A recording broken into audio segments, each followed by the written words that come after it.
And so, hi, Aminah. And it's really nice to meet you. And thank you so much for being part of this project.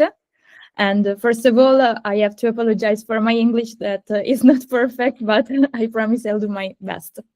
And I'm really happy you joined Made in Palestine. That is a project born from the desire to give visibility to brands connected to Palestine and to celebrate the art, the creativity, and the resilience that continue to rise even in such a difficult moment for your people. So I start with the first question, and let's start from you. Who are you behind your brand, and can you tell me what part of yourself lives inside your work, and what first made you want to create something?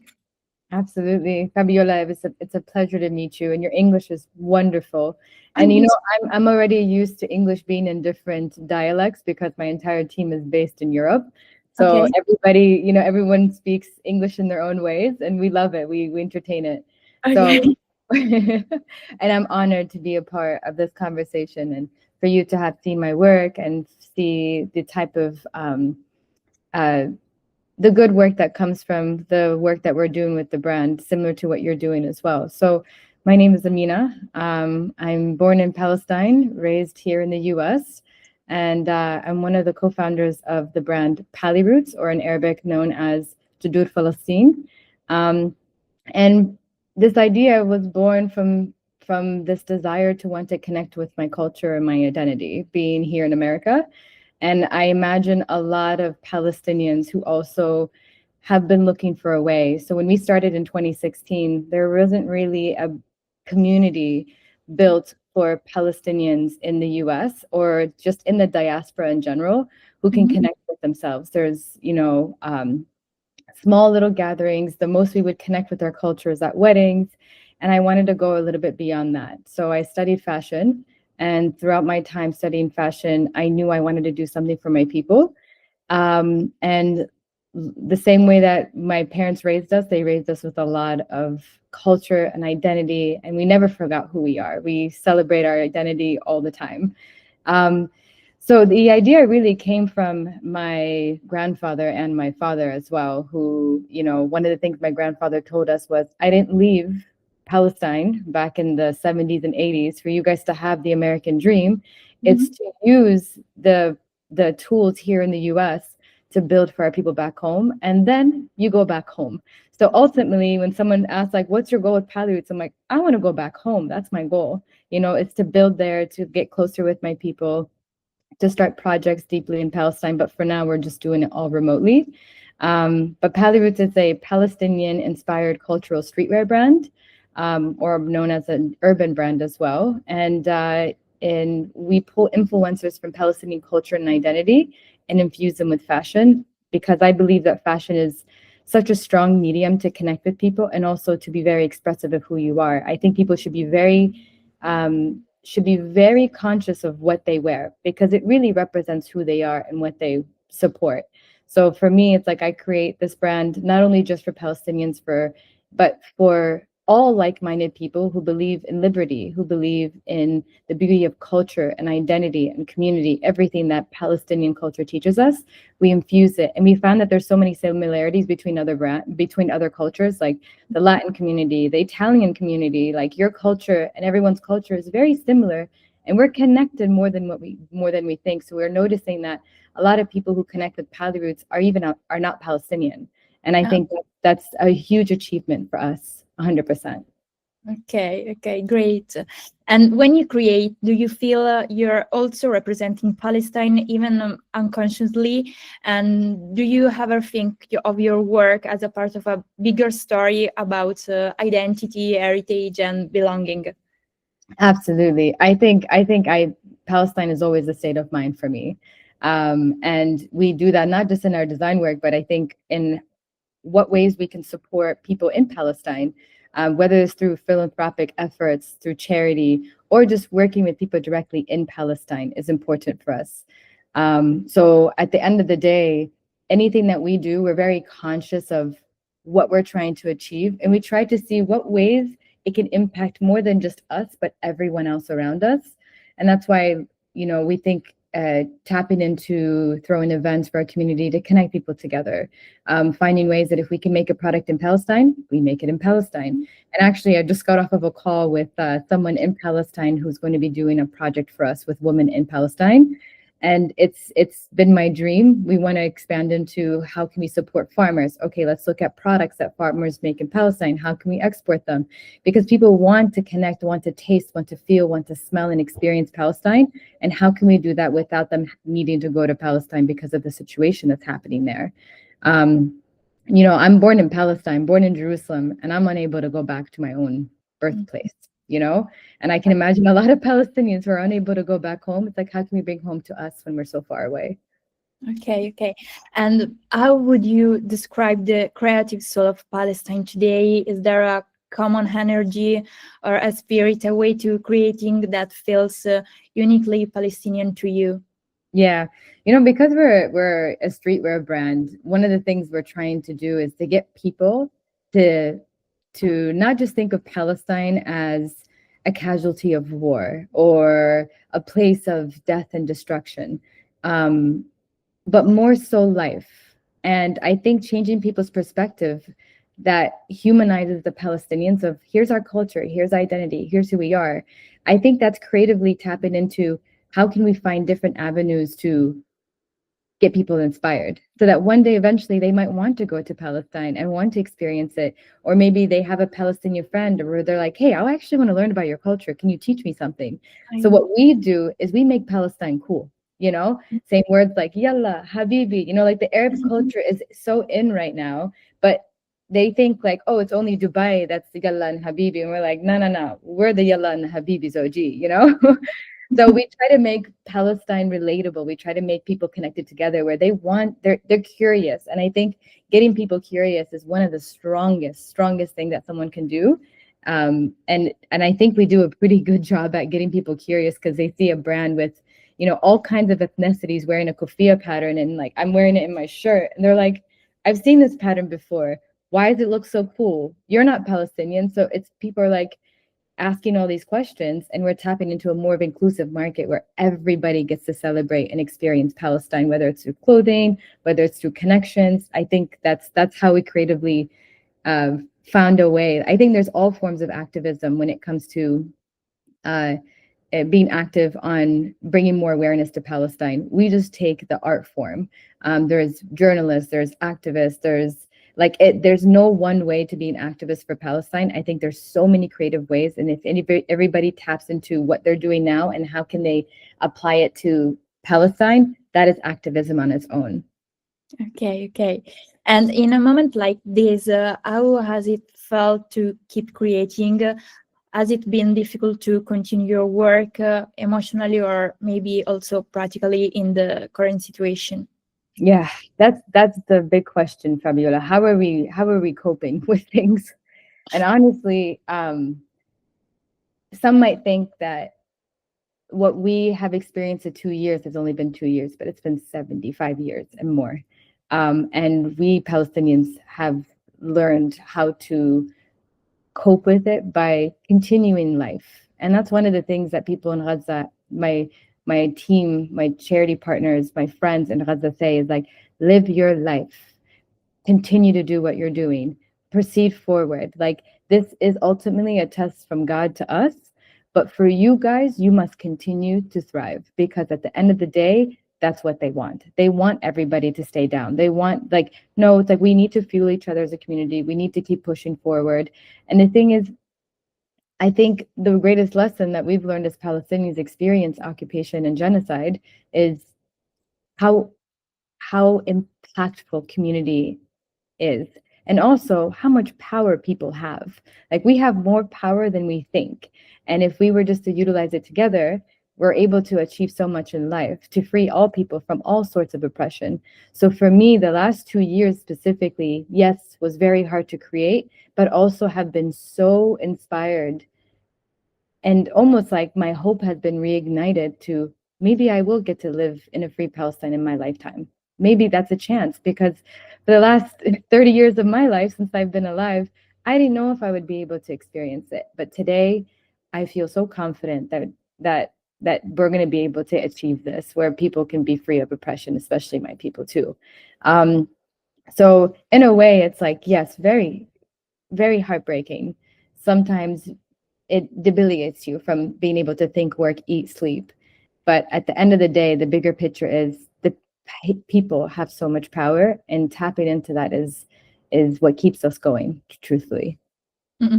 I think that we have to learn from your strongness in this kind of moment, because we are sad in a lot of moments for stupid things, and we have to learn about this story. Yeah.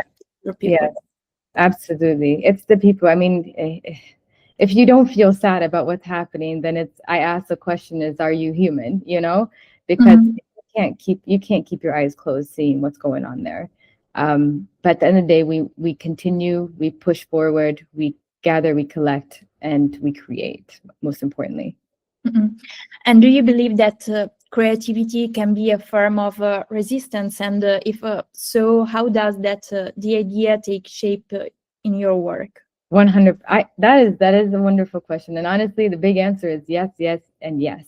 Creativity is such a powerful medium for activism, and I had this beautiful conversation with Sulaiman Mansour. He's an artist back in the 60s, 70s, and 80s. He's an incredible artist, and his artwork has been so prominent in the world of Palestinian resistance. And he's not painting things that are very clear on the resistance. He's painting identity and culture. And because of that, as an artist back in the 70s, he was punished for putting colors like the Palestinian flags on his artwork. You know, so he would find unique ways of putting those colors, whether it's on a watermelon, a poppy flower, a strawberry. So I believe your creativity can go beyond borders and really push you towards being innovative on how you can still make things present, like Palestine, through your art. So I think art, music, I think being a journalist, being a writer, being a poet, all those things are needed all together, and they're all just as important as each other. So I don't think there's one way of being active for Palestine. I think there's many ways. Just pick a way and stick to it. Okay. And as Paliroots directly or indirectly become a way to support or give voice to the Palestinian cause, not necessarily through activism, but through representation, culture, and storytelling, for example. Yeah, 100%. I mean, in the fashion industry, there's really not many Palestinian brands, or actually probably, yeah, there's really nothing in terms of a fashion house. We go beyond just t-shirts and sweatpants and printing on blanks. We make things cut and sew. We design things from scratch, and we even add little small messaging in our products that kind of like gets you curious and want to understand, what does this mean? There's also a story to every collection we launch. Our most recent one is about a fisherman in Palestine, and we documented his story. We did a whole docu-series with a videographer in Palestine, and we shared the stories of the fishermen and how important fish is a resource for Palestinians that's been taken away. So the name of the collection is The Sea Knows Our Name. And it's the idea of no matter where you go in the world, the sea will take you back home, because the sea never forgets the people who explored the shores of Palestine. So that's really the idea. So we find creative ways of like, let's maybe capture this person's story. How can we create a collection, an idea, a documentary to support it? So at the end of the day, what we create is so we can invest into creating content that documents those stories that could be lost if nobody does them.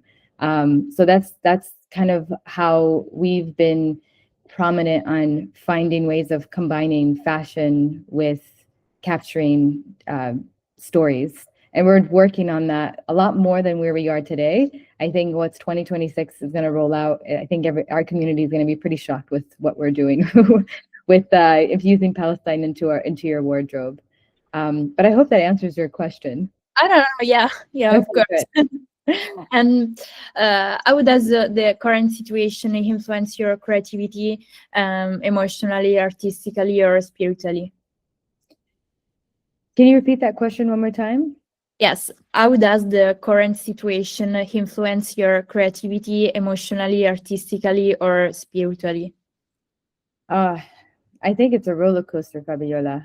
Sometimes I don't know what to feel. It's like you open up your phone and it completely changes your entire day. A genocide is being documented, and it's right in front of our eyes. It's hard to deny, and I think spiritually, it hurts a lot because the only thing that separates me from a person in Gaza is that I was privileged to not be born in Gaza.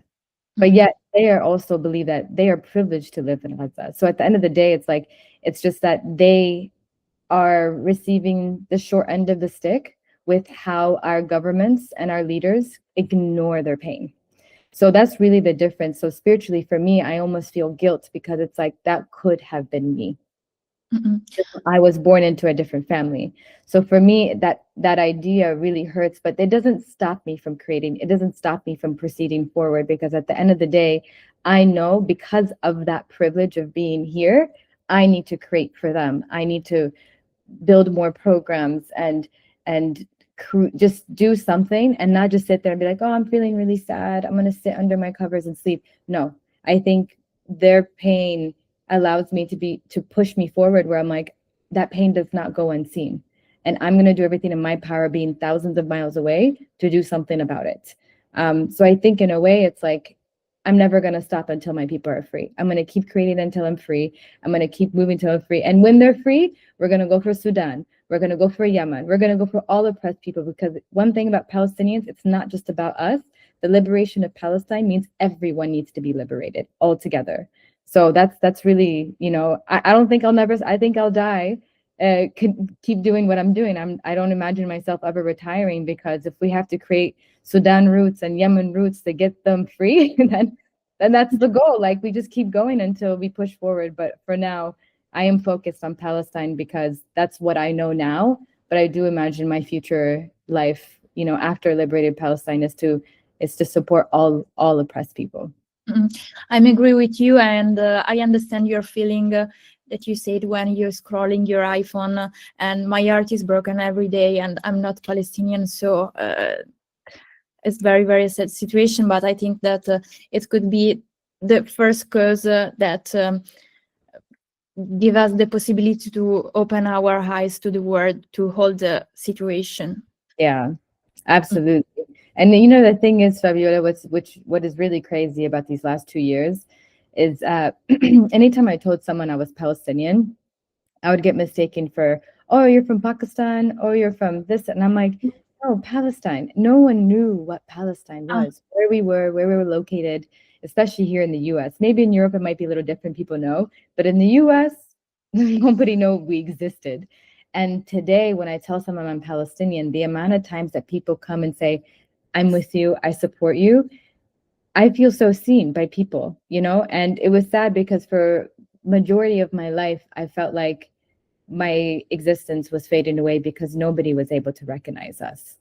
And, anyone who does recognize us today, there's so much love that I want to pour into all those people, because, an awakening is here. And for those who are awake, we are going to pave a better path, a brighter path for our future generation, where they can experience liberation and peace and understanding and hold people accountable who are hurting others. Totally agree with you. And what do you think the world misunderstands about Palestine, and how can art and design help change the perception?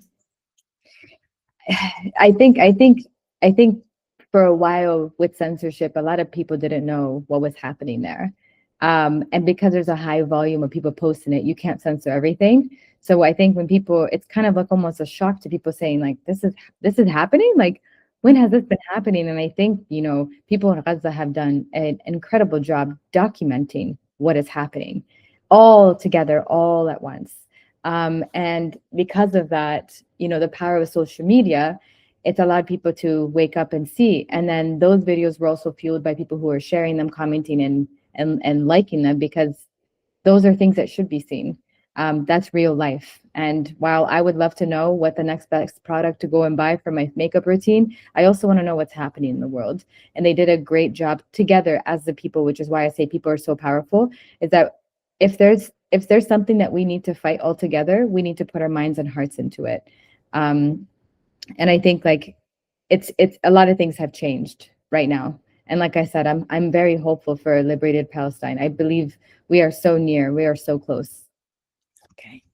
And when you think of the future of Palestine, what do you see, and what role could the creativity play in rebuilding, healing, or imagining what's next?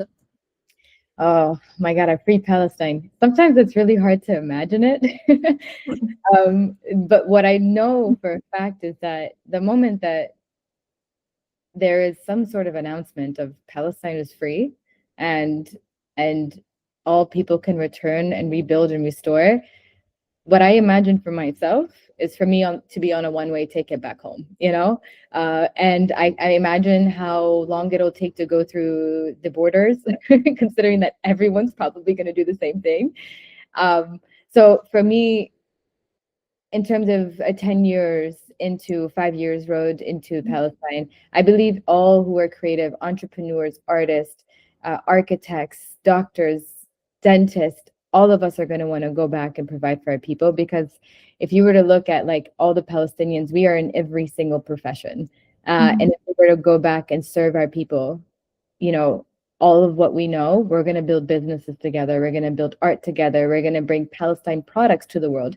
Right now, I had a kufia production order that was supposed to make it to my warehouse. And it was stuck in customs for 3.5 months for no reason. And it wasn't in US customs, it was in Israeli customs. It was stuck in the port for no reason. No reason. So for me to export anything into Palestine, it's a nightmare, really. But I keep pushing forward. I've lost quite a bit of money with them probably throwing out my boxes of kufias, throwing out my products because they don't want it to reach the world. But then we keep buying and we keep going and we keep supporting people there because it doesn't stop. We'll just consider it as a business loss, but it's not a loss for the people in Palestine. We keep pushing forward. So at the end of the day, I think with all those restrictions, we're going to be able to move freely, to be able to connect freely, to gather, to do everything freely. Like when you're free, it's a human right. And sometimes because all of us who are not in Palestine, all of us who are not oppressed, we kind of overlook the blessing of being free, for being able to do what we want on any given day and go where we want. So if the people of Palestine were to receive the same basic human right as us, I can't imagine what they would create. They are the most innovative, most creative people that I've witnessed. And I think that a free Palestine is going to be a dream, not just for us, but for the entire world. Everyone gets to experience that. Okay. We have the same dream, I think. Yeah. And finally, the last question for you, Aminah. And what does Made in Palestine mean to you, not just as a label, but as a feeling, a statement, or a story? I think Made in Palestine is access. I think it's going to allow people to access our culture, our be able to experience Palestine through taste, through sound, through scent. I think that's what Made in Palestine really means. It's not necessarily like, oh, here's a product made in Palestine or made in Italy or made in this. There's a little bit more, because the things made in Palestine are so challenging to access that my goal is to make products in Palestine accessible by everyone in the world. That includes tatrees, pottery, olive oil, za'atar, like everything. I want to be able to bring those goods because I'm privileged to have my grandparents live in Palestine, and every season I get olive oil from our farm. Now this year is not the case because our olive trees got stolen in Turmasaya, so I don't have olive oil this year, but for many years I was receiving, goods from Palestine and experiencing Palestine every year, every harvest. But when I've learned that many people are still buying their olive oil from Costco or from grocery stores, I'm kind of like, oh man, I wish people can experience it. It's in the same way that I love experiencing Italian oil, and people get to access and taste that and connect with Italian food and cuisine. And I was like, I think that could be Palestine for people too. It's like when people are like, oh, Palestinian cuisine is my favorite cuisine, the same way that I say my favorite cuisine is Italian, you know? So I will, maybe my people are going to be like, what? You know, Italian? I do love Italian food. I love Palestinian food. I love all kinds of food, but I want people to access that. And also for us to be able to how do I say, preserve our food, our culture, ideas, and bring that to the world. And we're going to get there, and we are there. We're getting there very closely. You're amazing, Fabiola. Seriously, thank you so much for you know, you're not even Palestinian and you have a heart of a Palestinian, you know? So when someone's like, "Oh, I'm not Palestinian." I'm like, "Yeah, but your heart is." Like you have soul, you know? And I think that's a very beautiful trait that you carry. So bless you for that, Fabiola. Thank you, and have a good day. Thank you so much for this chat. I Thank you, appreciate it. thank you. We'll Bye. talk to you. Bye-bye. Ciao, ciao. Bye.